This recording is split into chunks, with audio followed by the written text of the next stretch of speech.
Olá, Raquel Brito, neuropsico, idealizadora do grupo de estudos Neuropsico em Ação, com vocês para mais um momento de leitura coletiva, com o livro da vez, Mentes Depressivas, da autora Ana Beatriz Barbosa Silva.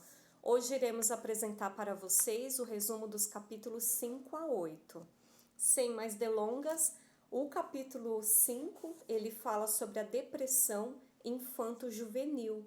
Então, a doutora tem o intuito aqui nesse capítulo compartilhar conosco suas experiências nessa faixa etária, já que ela estava mais acostumada a atender com o público-alvo adulto, mas ela se viu numa situação, a necessidade de atender também esse público-alvo infanto-juvenil, e ela pôde, então, aprender muito com eles em relação à depressão nessa faixa etária e o impacto que ela pode ter na vida deles.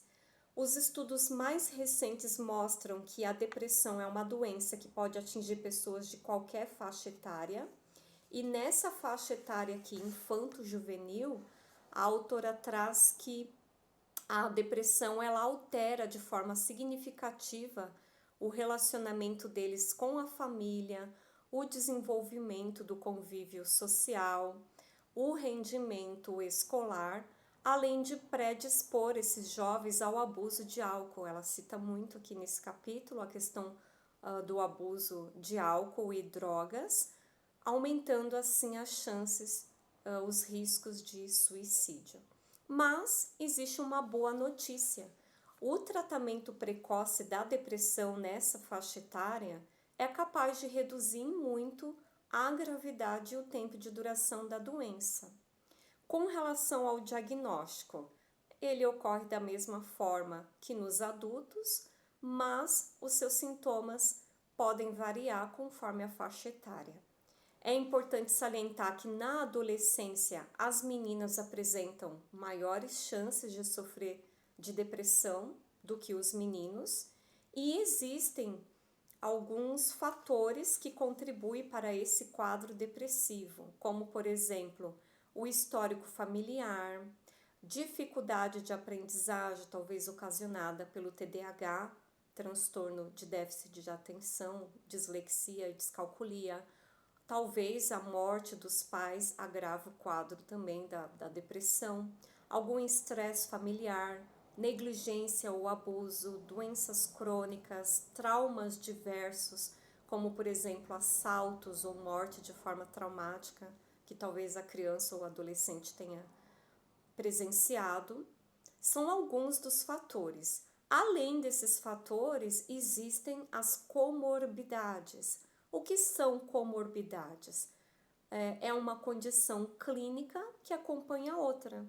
Então, por exemplo, a pessoa tem a doença da depressão e ao mesmo tempo tem o TDAH, que é o transtorno do déficit de atenção com hiperatividade. Ou ao mesmo tempo ela tem o TOC, que é o transtorno obsessivo compulsivo. Talvez também venha acompanhado de transtornos alimentares, bulimia ou anorexia, ou transtorno do estresse pós-traumático. E por final, ela cita a questão que a depressão também ela pode vir acompanhada do abuso de álcool e drogas. E nessa questão ela traz uma ressalva que quando está relacionado ao abuso de drogas, né, e álcool, demanda uma apuração mais detalhada, envolvendo uma equipe multiprofissional, psiquiatra, psicólogo, até um profissional de educação física, nutricionista e grupos de ajuda. Com relação ao tratamento, ele será explanado mais detalhadamente no capítulo 10. Então, o meu resumo fica por aqui e as outras profissionais do grupo Neuropsico em Ação irão seguir com seus capítulos correspondentes. Muito obrigada e até a próxima.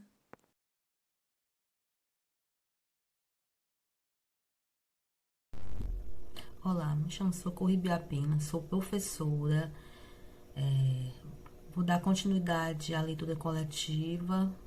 Venho aqui apresentar o resumo do capítulo 6 do livro Mentes Depressivas, de Beatriz Barbosa, aos profissionais do grupo Neuropsico em Ação. A autora inicia o capítulo citando a depressão, que a depressão não é uma consequência do envelhecimento, assim como se imaginava no passado. E isso fica bem claro, já que as pessoas que estão vivendo com mais novas descobertas, com novos medicamentos que se vêm regredindo as doenças, é evidente que os bons comportamentos e uma boa alimentação saudável continua aumentando a qualidade de vida. As pessoas passam a ter uma vida melhor. Então, segundo a autora, essa maior expectativa de vida está ligada ao fato de que parte desses idosos apresentam uma genética favorável. Uma genética favorável à longevidade, né? Quando eles sabem se reinventar, aí a coisa melhora para eles, né? Eles procuram se reinventar numa fase de vida boa, em que alguns fatores tendem a desafiar nossas limitações, tais como morte de um parente próximo, gastos financeiros, né, planos de saúde com altos custos, condomínios, empregados e cuidadores. Então, esses fatores que podem desencadear problemas de saúde, típico da idade avançada, como ansiedade e até mesmo a depressão. Existem também alguns fatores relevantes e peculiares responsáveis e que causam patologias ligadas à depressão, que poderão ser divididos em dois grupos clínicos ou físicos, e os psicológicos, e os sociais, os financeiros. Em relação aos casos clínicos, os medicamentos utilizados são um dos fatores que intensificam os efeitos colaterais. Então, esses medicamentos têm contraindicações, têm efeitos colaterais que fazem com que muitos deles parem suas atividades físicas, algo que provoca mudanças negativas na vida dos idosos, colaborando consequentemente com o desenvolvimento de problemas ligados à depressão. O mal de Parkinson e o Alzheimer têm relação com a depressão. Os sintomas são muito parecidos. Pela complexidade do diagnóstico, é preciso que os médicos se unam. Segundo a autora, 50% dos portadores de Parkinson, eles apresentam sintomas depressivos, e isso depende da carga genética que o paciente possui. Alguns sintomas do Parkinson são parecidos com a depressão, como a redução no nível de energia física e o volume de fala. Pacientes com depressão costumam expressar uma face entristecida e exibem rugas de expressão. Já pacientes com Parkinson apresentam uma face mais neutra, sem expressão. Os medicamentos para melhorar o mal de Parkinson são bem mais avançados do que o Alzheimer. Fatores como mudança de estado sociais, perda de cônjuge, mudanças no papel familiar, limitações físicas e isolamento social podem desencadear um quadro de depressão.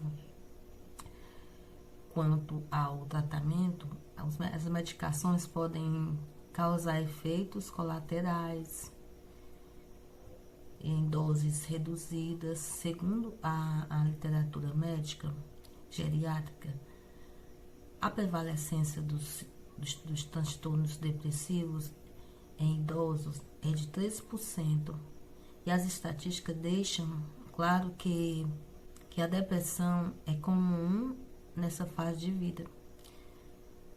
Sua identificação e precoce são essenciais.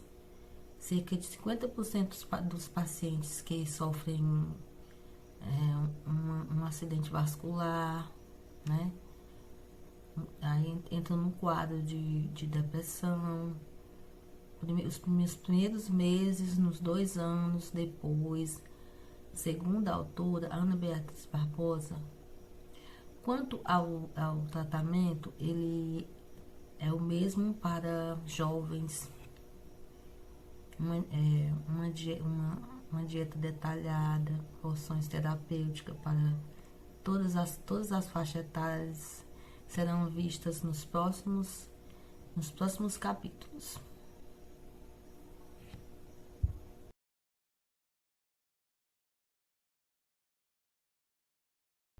Oi pessoal, tudo bem com vocês? Eu sou Silvinha Pimentel, sou psicopedagoga e neuropsicopedagoga e participo do grupo de estudos Neuropsicos em Ação, da Raquel Brito, também neuropsicopedagoga.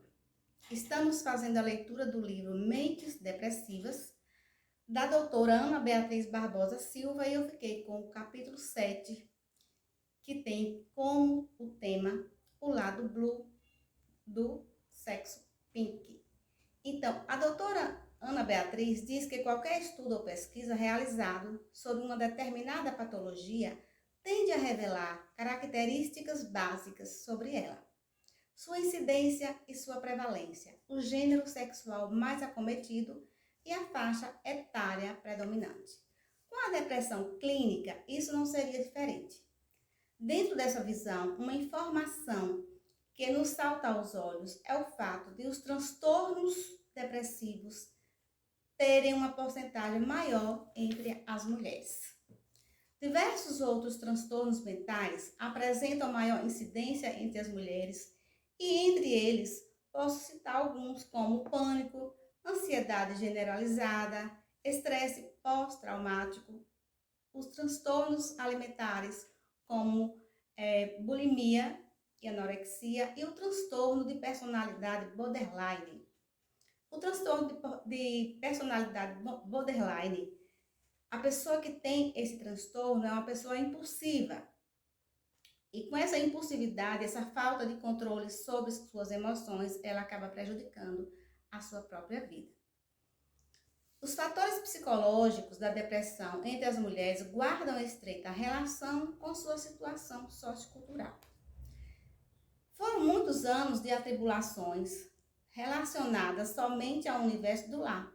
Nas décadas de 1950 e 1960, um poderoso marketing foi montado para que as mulheres se sentissem plenas e felizes como as rainhas do lar.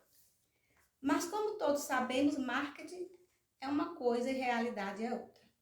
Se considerarmos os fatores, ou melhor, se considerarmos os fatos reais, faz pouco tempo que as mulheres começaram a votar, trabalhar e enfrentar os desafios extrafamiliares.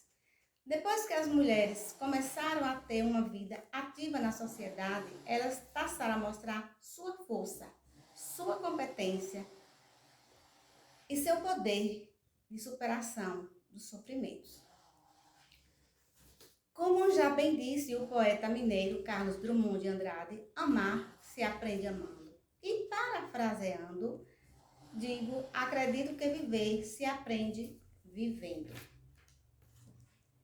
Na página 90, a doutora Ana Beatriz diz que os quadros depressivos que considera de maior relevância entre as mulheres são o transtorno pré-menstrual, que é o TDPM, que é o transtorno disfórico pré-menstrual. Transtorno disfórico pré-menstrual. E a depressão na menopausa. Trata-se de uma doença depressiva que afeta de 3 a 5% das mulheres em idade reprodutiva, esse transtorno disfórico pré-menstrual. Muitas mulheres sofrem com isso. É um sofrimento muito grande. Então, são muitos problemas, né, que as mulheres passam, não são poucos, não. As mulheres sentem problemas de angústia nesse estado, né, depressão, e sofrem demasiadamente com isso, né? Vejam só que o quanto que as mulheres não sofrem. Ou a mulher de hoje, a mulher trabalha fora, né? E além disso, né, de ter essa responsabilidade sobre os seus ombros, ela passa por esses problemas hormonais, né, que prejudicam muito, né, o seu estado de humor, prejudicam a sua saúde, prejudica também, ora sentindo esses sintomas, prejudica o seu andamento, né, no seu trabalho, na vida em si. Então, vamos falar sobre menopausa. A depressão na menopausa. A depressão na menopausa não é fácil. A depressão na menopausa eu já passei e passo por alguns perrengues e vejo algumas colegas minhas também passando por isso.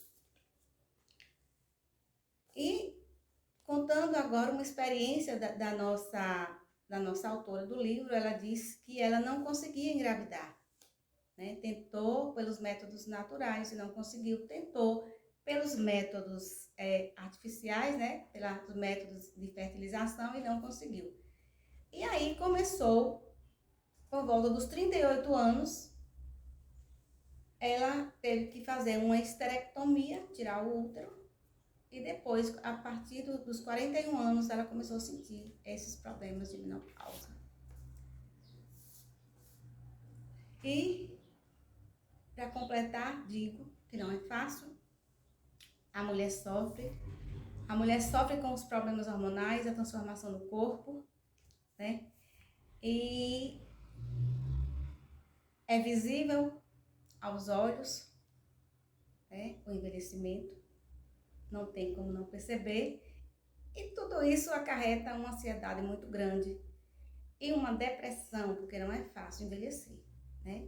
A gente quer viver muito, mas a gente não quer envelhecer. A doutora Ana Beatriz Barbosa Silva diz que uma parcela significativa de pacientes que sofrem de depressão não apresenta esse quadro de forma isolada. Essa doença costuma vir acompanhada de outros transtornos mentais ou mesmo de doenças físicas. E eu, particularmente falando, eu digo que depressão é a dor da alma. Como não tenho mais nada a falar, me despeço aqui e até o próximo vídeo. Muito obrigada pela atenção.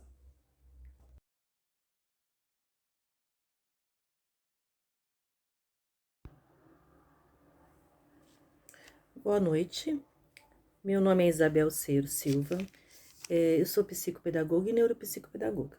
Eu participo do grupo da Raquel Brito e nós estamos estudando sobre um livro muito interessante, que é da Ana Beatriz.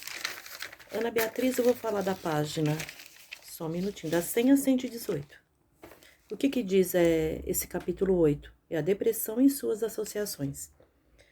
Vamos lá. Quanto mais vivemos, mais expectativas acumulamos e surgem com isso os adoecimentos. nas suas esferas físicas e mentais. Por isso devemos cuidar do corpo, mente e espírito. Haja vista que a depressão não venha sozinha, ela costuma vir acompanhada de outros transtornos mentais e físicos. O transtorno complexo pelo paciente deprimido vem com a diminuição da imunidade, a falta de vontade de viver, desânimo, falta de energia, insônia e desatenção. Um fato que o paciente deixa passar é o tratamento clínico, seu estado de desânimo ou desinteresse e esperança, podendo abreviar sua existência, com o objetivo de cessar seu sofrimento físico, que é o suicídio. O que é um transtorno? O transtorno é a perturbação de ordem psicológica e ou mental pela falta de estimulação na região frontal do cérebro. A seguir, eu vou falar sobre alguns transtornos que eu percebi que todos eles levam para uma depressão, se não for tratado.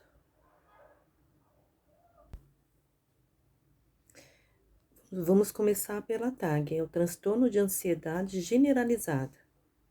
O que vem com essa TAG? A pessoa fica com a preocupação excessiva, inquietação, irritabilidade, tensão muscular, cansaço, dificuldade na concentração e problemas no sono.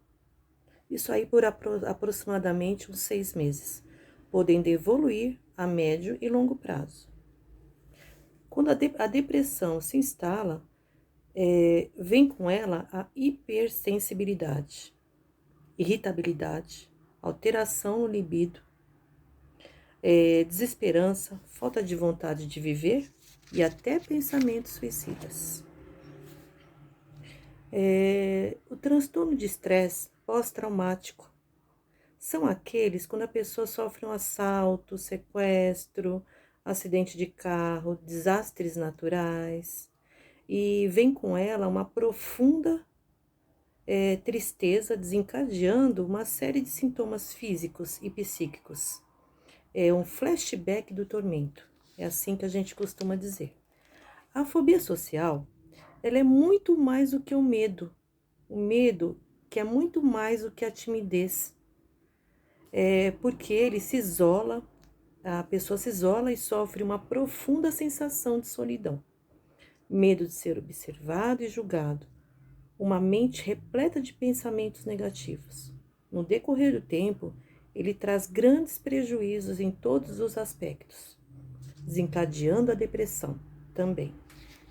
O transtorno do pânico são os pensamentos obsessivos, negativos, intrusivos e recorrentes, e compulsões, comportamentos ritualistas e repetitivos. Vamos para o próximo, que é o transtorno de personalidade borderline, o que nós já estudamos, né? Doença de Alzheimer, página 111. É uma doença neurodegenerativa do cérebro. Não existe cura. Ela confunde com a depressão e ela melhora com medicamentos antidepressivos nas funções cognitivas. Observação: a depressão contribui para a melhor evolução do quadro de demência, que tende a ser mais lento e menos incapacitante. O vírus HIV, que é da página 112. O vírus é uma célula conhecida como um maestro da resposta imunológica, o que pode causar a SIDA. O que é a SIDA? É uma síndrome da imunodeficiência humana. Os soros positivos apresentam algum transtorno psíquico. Agora eu vou finalizar com uma frase do livro da Ana Beatriz, que está na página 118. Ser saudável e minimamente equilibrado é uma tarefa árdua, que exige de cada um de nós mais do que seguir um mero tratamento convencionalmente protocolado. Uma boa noite a todos e muito obrigada.